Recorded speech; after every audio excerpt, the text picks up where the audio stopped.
Hello and welcome back to CAPFSC mentors. This is your educator Sagar Tiwari.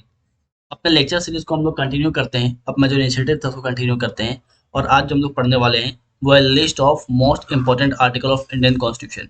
भारतीय संविधान के सबसे इंपॉर्टेंट जो आर्टिकल्स है उसको हम यहाँ पे कवर करने वाले हैं। क्लास स्टार्ट हो उसके पहले एक बात आपको यहाँ पे बता देते हैं, स्पष्ट कर देते हैं कि यहाँ पे जो आर्टिकल्स कराए जा रहे हैं वो खुद में बहुत बड़े आर्टिकल्स हैं। अगर आप इन आर्टिकल को डिटेल में पढ़ोगे तो ये 10 मिनट का क्लास जो है वो 4 से 5 घंटे का क्लास बन सकता है, ज़्यादा ही एक्सटेंड हो जाएगा। ठीक है, तो यहाँ पे इस क्लास का उद्देश्य ये है कि आपको समझना है कि कौन से आर्टिकल्स एग्जाम के पॉइंट ऑफ व्यू से इंपॉर्टेंट हैं। उसके बाद आप उन आर्टिकल्स को, उस टॉपिक को लक्ष्मीकांत के बुक में ओपन कर लो, या फिर अगर आप इस CAPFSC मेंटर्स के पेड बैच लिए हो तो आप उस पेड बैच के कोर्स में ओपन कर लो और उसको डिटेल में पढ़ो। ठीक है, बहुत लोगों को समझ नहीं आता कि इतना सारा आर्टिकल्स है, कौन सा एग्जाम के पॉइंट ऑफ व्यू से रेलेवेंट है, कौन सा रेलेवेंट नहीं है। तो ये जो सेशन चल रहा है, ये जो क्लास चल रहा है बस उसी के ऊपर है, ताकि आपको समझ में आए कि आपको कौन कौन सा आर्टिकल करने हैं। अब डिटेल में करने हैं तो उसको आप लक्ष्मीकांत से फॉलो करो और या फिर CAPFSC मेंटर्स के कोर्स से फॉलो करो। ठीक है, स्टार्ट करते हैं। पार्ट 1 के बारे में बात करते हैं। पार्ट 1 जो है वो आर्टिकल 1 और आर्टिकल 1 से लेकर आर्टिकल 4 के बारे में जिक्र करता है, जिसमें आर्टिकल 1, 2 एंड 3 जो है इंपॉर्टेंट है। आर्टिकल 1 जो है वो बोलता है इंडिया दैट इज भारत, मतलब देश के नाम के ऊपर जो है टेरिटरी के बारे में यहाँ बात किया गया है। आर्टिकल 2 के बारे में बात किया जाए तो ये admission and establishment of new state के बारे में जिक्र करता है। और आर्टिकल 3 जो है ये इस बारे में जिक्र करता है कि जो नया स्टेट है उसका बाउंड्री क्या होगा, उसका बाउंड्री ऑल्टर किया जा रहा है, मतलब कि बाउंड्री उसका बढ़ाया जा रहा है या फिर उसका बाउंड्री कम किया जा रहा है, बाउंड्री में ऑल्ट्रेशन हो रहा है, उसके नेम में कोई चेंजेस किया जा रहा है, तो इसके बारे में होता है आर्टिकल 3। ठीक है, फिर समझते हैं हम लोग पार्ट 2 को। पार्ट 2 जो है आर्टिकल 5 से लेकर आर्टिकल 11 तक होता है इसके अंदर, and it deals with citizenship. ठीक है, पार्ट 2 जो है ये सिटीजनशिप के ऊपर डील करता है। यहाँ पे आपको दो चीज समझने हैं। पहला चीज बुक खोल के ही देख लेना कि किस किस टाइप से आप किसी कंट्री का सिटीजनशिप एक्सेप्ट कर सकते हो और किस किस टाइप से आपका सिटीजनशिप जो है जा सकता है। ठीक है, बस यही पढ़ लेना। ये जो नाम्स दिए होंगे वहाँ पे उन नाम्स को रट लेना। अब उसमें उसमें डिटेल में आपको नहीं उतरना होगा, उतना आपको नहीं पढ़ना है। ठीक है, वहाँ से क्वेश्चन बनते भी नहीं है। आपको बस ये पढ़ लेना है किस किस तरह से आप किसी कंट्री का सिटीजनशिप एक्वायर करोगे और किस किस तरीके से आपका सिटीजनशिप जो है वो टर्मिनेट हो सकता है। उसके अलावा आपको पढ़ने हैं कि पार्ट 2 में सिटीजनशिप के बारे में जिक्र किया गया है और आर्टिकल 5 से लेकर आर्टिकल 11 जो है इससे डील करता है। That's it. सिटीजनशिप पूरे के पूरे चैप्टर में आपको इतना ही पढ़ना है। पार्ट 3 के बारे में बात करें तो देखिए पार्ट 3 एंड पार्ट 4 बहुत बहुत ज़्यादा इंपॉर्टेंट हो आता है। पार्ट 3 में आपका आता है फंडामेंटल राइट। फंडामेंटल राइट जो कि आर्टिकल 12 से लेकर आर्टिकल 35 तक डील करता है इससे। फिर आता है पार्ट 4 में DPSP। DPSP, ठीक है, DPSP आर्टिकल 36 से लेकर आर्टिकल 51 तक। फिर आता है फंडामेंटल ड्यूटीज जो कि आर्टिकल 51A है। आर्टिकल 51A है। ठीक है, तो आर्टिकल 12 से लेकर आर्टिकल 51A तक इसको भूल जाना पाप है। ठीक है, अगर आप डिफेंस की तैयारी कर रहे हो, CDS CPF देने वाले हो, तो आर्टिकल 12 से लेकर आर्टिकल 51A आपके फिंगर टिप पे होना चाहिए और उसका सारा प्रोविजंस रटा होना चाहिए। ठीक है, ये खुद में बहुत इंपॉर्टेंट चैप्टर होता है और बहुत डिटेल चैप्टर भी है ये। ठीक है, तो इसके ऊपर आप समय देना, लक्ष्मीकांत खोल के इनको बखूबी पढ़ लेना। यहाँ पे हम एक ओवरव्यू देते हैं आप इन सारे आर्टिकल्स के बारे में। आर्टिकल 12 जो है वो स्टेट के बारे में बताता है। आर्टिकल 12 जो है वो स्टेट को डिफाइन करता है। नाउ संविधान में दो आर्टिकल ऐसे जो कि स्टेट को डिफाइन करते हैं। क्या आर्टिकल 12, दूसरा आर्टिकल क्या है आप खुद पढ़ के बताओगे। फिर आर्टिकल 13 जो कि ये बोलता है कि कोई भी ऐसा लॉ जो कि इनकंसिस्टेंट होगा या फिर डेरोगेशन करेगा, वो फंडामेंटल राइट का वॉल्यूशन करेगा फंडामेंटल राइट का, तो उस लॉ को वॉइड कर दिया जाएगा, यानी उस लॉ को नहीं माना जाएगा। ओरिजिनली हमारे संविधान में 7 फंडामेंटल राइट था, बट करेंटली कितने हैं, 6 हैं, बिकॉज आर्टिकल 31 को हटा दिया गया जो कि राइट ऑफ प्रॉपर्टीज था। आगे बढ़ते हैं। Right to equality. Right to equality, ठीक है, राइट टू इक्वलिटी आर्टिकल 14 से लेकर आर्टिकल 18 तक आता है। आर्टिकल 14 डील्स कर क्या बोलता है, आर्टिकल 14 बोलता है equality before law and equal protection of law, मतलब जो कानून है वो सबके लिए सेम रहेगा।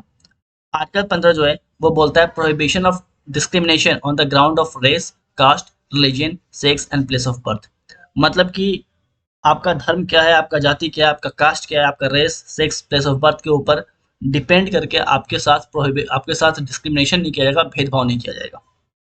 आर्टिकल 16 बोलता है कि पब्लिक एम्प्लॉयमेंट मतलब गवर्नमेंट सर्विस में सबको बराबर का मौका दिया जाएगा।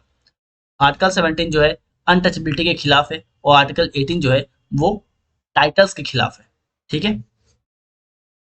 फिर आर्टिकल 19 से लेकर आर्टिकल 22 जो कि फंडामेंटल राइट का ही है अगेन। आर्टिकल 19 जो है ये बेसिकली क्या करता है, ये कुछ राइट्स हमें प्रोवाइड करता है। ये हम लोग को बेसिकली 6 राइट प्रोवाइड करता है, जैसे freedom of speech and expression, ठीक है, जो मीडिया वाले चिल्लाते रहते हैं वही। उसके बाद right to assemble peacefully without arms, आप बिना हथियार के कहीं भी पीसफुली असेंबल हो सकते हो।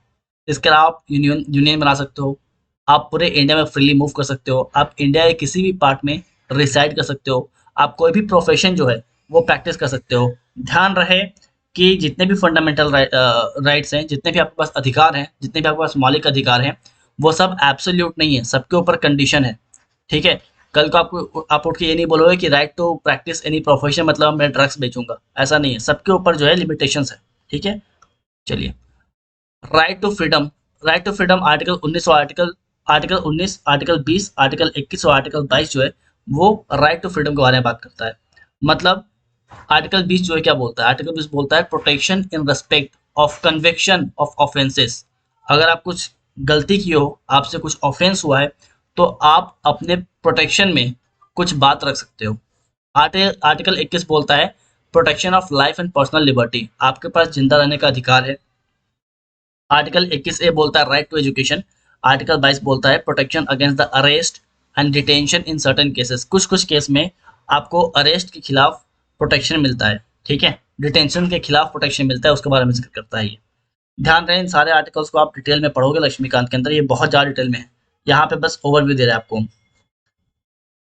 आर्टिकल 23 और आर्टिकल 24 के बारे में बात करें तो ये जो है right to exploitation, right against exploitation के बारे में बात करता है। मतलब आर्टिकल 23 क्या बोलता है कि आप ह्यूमन ट्रैफिक नहीं कर सकते हो। ह्यूमन ट्रैफिक मतलब आप किसी इंसान का देह व्यापार नहीं कर सकते हो। ठीक है। आप किसी से फोर्स लेबर नहीं करा सकते हो, यह होता है आर्टिकल 23। आर्टिकल 24 बोलता है कि कोई भी ऐसा बच्चा जिसका उम्र 14 साल या उससे कम है, आप उसे फैक्ट्री में या माइंस में काम नहीं करा सकते हो। ठीक है।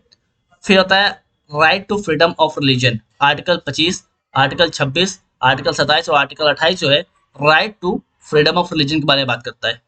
आर्टिकल 25 क्या बोलता है, आर्टिकल 25 बोलता है कि आप कोई सा भी धर्म पालन करो, उसका प्रैक्टिस करो, उसको प्रोपोगेशन करो, कोई दिक्कत नहीं होगा। ठीक है। आर्टिकल 26 बोलता है कि आप अपना अपना रिलीजियस अफेयर जो है उसको प्रॉपरली मैनेज कर सकते हो।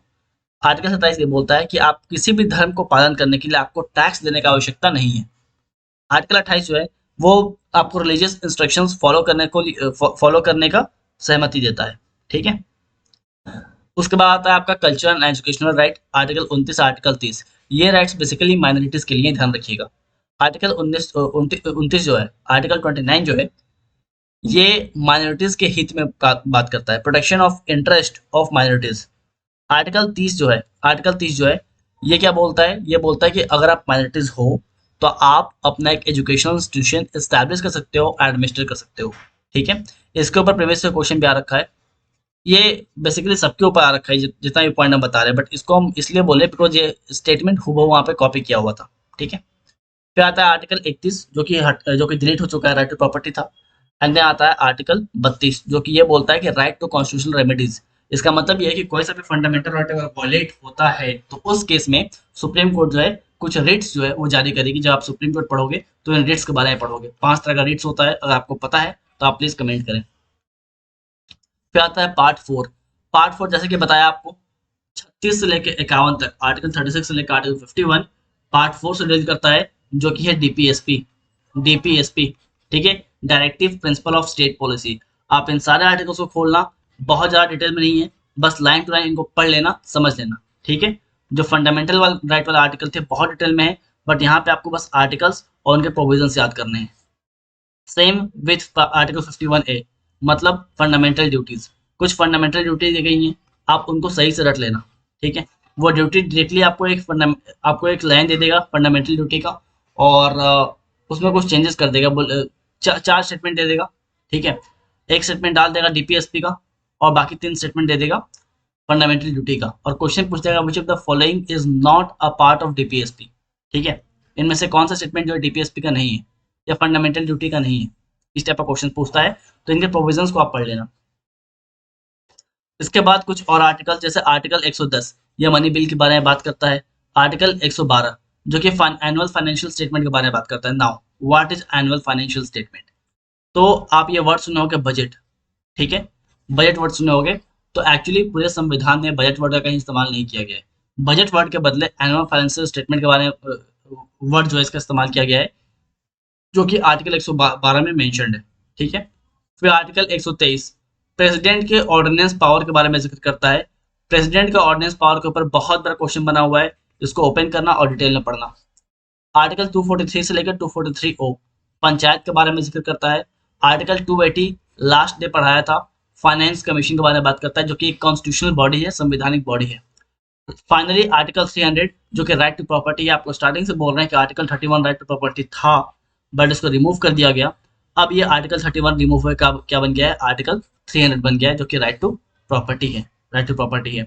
तीन और articles, article 352 that is national emergency, 356 state emergency and 360 financial emergency.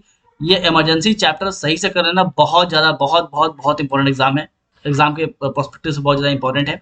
चाहे आप सीडीएस का पेपर दे रहे हो, चाहे सीएपीएफ दे रहे हो, चाहे आप सिविल सर्विसेज दे रहे हो, ठीक है, तीनों ही एग्जाम के लिए ये टॉपिक बहुत ही ज़्यादा रेलिवेंट है, ठीक है। दैट्स ऑल फॉर टुडे, मिलते हैं अपने अगले लेक्चर में। थैंक यू एंड जय हिंद।